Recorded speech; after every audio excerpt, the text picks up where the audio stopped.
సాధారణంగా మా చిన్నప్పుడంతా కూడా 5th క్లాస్ వరకు ప్రైమరీ స్కూల్, ఉట్టి 7th వరకే ఉండేదాన్ని అప్పర్ ప్రైమరీ స్కూల్ అనేవాళ్ళు. 10th క్లాస్ దగ్గర నుంచి ఉండేటటువంటి దాన్ని హై స్కూల్, అంటే 6th నుంచి 10th దాకా ఉండేదాన్ని హై స్కూల్ అనేవాళ్ళు.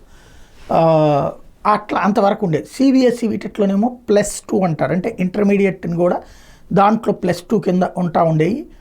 అయితే ఇదే విధానాన్ని ఇప్పుడు దేశవ్యాప్తంగా కేంద్ర ప్రభుత్వం తీసుకొచ్చినప్పుడు దాన్ని అమలు చేయడం మొట్టమొదట ప్రారంభించిన ఆంధ్రప్రదేశ్ జగన్ సర్కార్.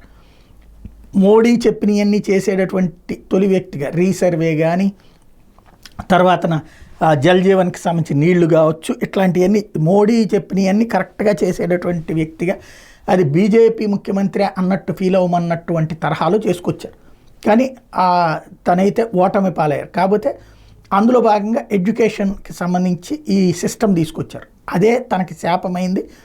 ఆ స్కూళ్ళకి సంబంధించి ఆ టీచర్లందరూ ఎదురు తిరగడంతో వాళ్ళ ఆవేదన, వాళ్ళ ఆగ్రహాన్ని క్యాష్ చేసుకోగలిగిన తెలుగుదేశం పార్టీ, నారా లోకేష్ చాలా బాధ్యతగా వాళ్ళతో మాట్లాడి వాళ్ళందరి అభిప్రాయాలు తెలుసుకుని వాళ్ళందరికీ పరిష్కరిస్తానని చెప్పుకొచ్చారు. తను ఇప్పుడు విద్యాశాఖ మంత్రిగా కీలక పాత్ర పోషిస్తున్నారు. అందులో భాగంగా ఏదైతే ఇప్పుడు +2 అంటే ఇంటర్మీడియట్ అనే దానికి ఒక కీలకమైనటువంటి అడుగు వేశారు.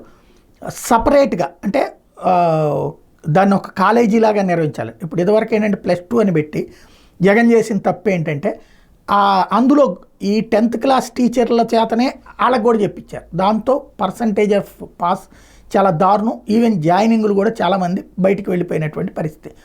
20% 30% పాస్, అంత దారుణం అయింది. ఇప్పుడు అలా కాకుండా లెక్చరర్లే నియమించాలని నిర్ణయించడం ద్వారా నిజమైన పరిష్కారం, అది వాస్తవంగా గతంలో ఉన్న విద్యాశాఖ మంత్రిగా ఉన్నటువంటి బొత్స చేసి ఉండాలి.